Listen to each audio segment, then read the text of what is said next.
நீங்கள் அதில் வந்தீங்க, சாமி கும்பிட்டாச்சு, மக்கள்லாம் போக சொல்லுங்க. அதுக்கப்புறம் முடிவு போகும்.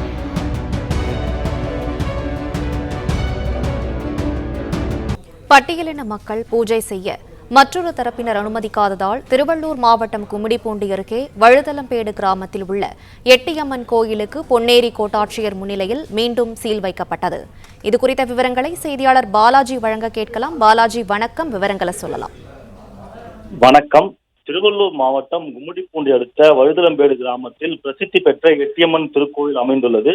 அறநிலைத்துறை கட்டுப்பாட்டில் உள்ள இந்த கோவில் 1998 ஆண்டு கட்டப்பட்டு அதன் பூஜை கும்பாபிஷேக நிகழ்வுகள் கடந்த 2002 ஆண்டு நடைபெற்றுள்ளது. அப்போது பட்டியலின மக்கள் பூஜை செய்ய அனுமதிக்காத காரணத்தால் கோவிலுக்குள் சீல் வைக்கப்பட்டது. இந்த நிலையில் 22 ஆண்டுகள் கழித்து இன்று கும்பாபிஷேக விழா நடைபெற்றது. முன்னதாகவே வழுதலம்பேடு காலனி பகுதியைச் சேர்ந்த பட்டியலின மக்கள் கும்மிடிப்பூண்டி வட்டாட்சியர் சரவணகுமாரிடம் தங்களை கோவிலுக்குள் அனுமதிக்க ஒரு தரப்பினர் மறுப்பு தெரிவிப்பதாக புகார் தெரிவித்தனர். அதன் அடிப்படையில் நேற்று இரவு சுமார் 12 மணி அளவில் இரு தரப்பினருக்கும் வட்டாட்சியர் அலுவலகத்தில் சுமூக பேச்சுவார்த்தை நடைபெற்றது. அப்போது பட்டியலின மக்கள் கோவிலுக்குள் பூஜைகள் செய்ய இரு தரப்பினர் ஒப்புக்கொண்ட நிலையில் பிரச்சனைகள் நடைபெறா வண்ணம் ஒரு தரப்பு சமுதாயத்தை சேர்ந்த தரப்பினர் முதலிலும் பட்டியலின வகுப்பைச் சேர்ந்த தரப்பினர் மற்றொரு முறை பின்னரும் கோவிலில் பூஜைகள் செய்ய முன்னேற்பாடுகள் காவல்துறை மற்றும் வருவாய்த்துறை அதிகாரிகள் மூலம் நடைபெற்றது. அதன் தகவல்களுக்கு நன்றி பாலாஜி. 12 ஆண்டுகள் கழித்து இப்போது கும்பாபிஷேகம் நடத்த போகிறோம்னு சொல்லியிருந்தாங்க. எங்களுக்கு எந்த தகவலும் சொல்லாமல் அதை குறித்து நாங்கள் தாசில்தார் அதிகாரியிடம் முறையிட்டதுக்கு நைட்டு சமாதான கூட்டம் போட்டாங்க. சமாதான கூட்டத்தில் ஒரு தரப்பு சேர்ந்தவங்க ஒத்துக்கின்னு நாங்கள் சாமி கும்பிட எல்லாம் ஏற்பாடு பண்ணுறோம், அவங்க கும்பிட்றாங்க, தடை செய்ய மாட்டோம்னு சொன்னது பேரில் அதிகாரிகள்லாம் எழுதி கொடுத்தாங்க.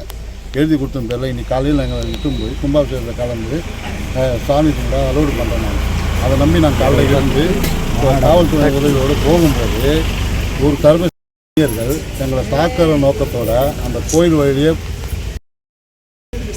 உள்ளே விடமாட்டோம், மீறினால் வெட்டுமே என்று கூறி எங்களை தாக்க முயற்சி செய்தார்கள்.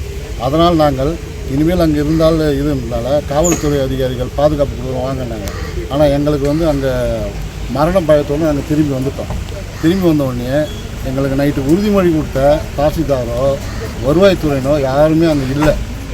இருந்து அந்த வழியை பற்றியோ எதை பற்றியோ எங்களை கோயிலுக்குள்ளே அனுமதிக்கிறத பற்றியோ துளி கூட அவங்க அக்கறை இல்லாத ஒரு தன்மையோட ஒரு தரப்பினர் மட்டும் சாமி கும்பிட்ட உடனே அந்த மூடி சீல் வைக்கிறாங்க. இது 3வது தடவை இதோட. அதனால் அதிகாரிங்க நைட்டு அந்த கூட்டத்தில் கலந்து கொண்டு நாங்கள் சாமி கும்பிட அனுமதிக்கணும் அப்படின்னு சொன்ன மற்ற சமுதாயத்தின் மீது நடவடிக்கை எடுத்து நாங்கள் அந்த கோயிலில் முறைப்படி சாமி கும்பிட எங்களை அனுமதிக்க இந்த அரசாங்கம் நடவடிக்கை எடுக்கணும். உங்கள் பேர்? திலீப் குமார். பேர் சார்? திலீப் குமார்.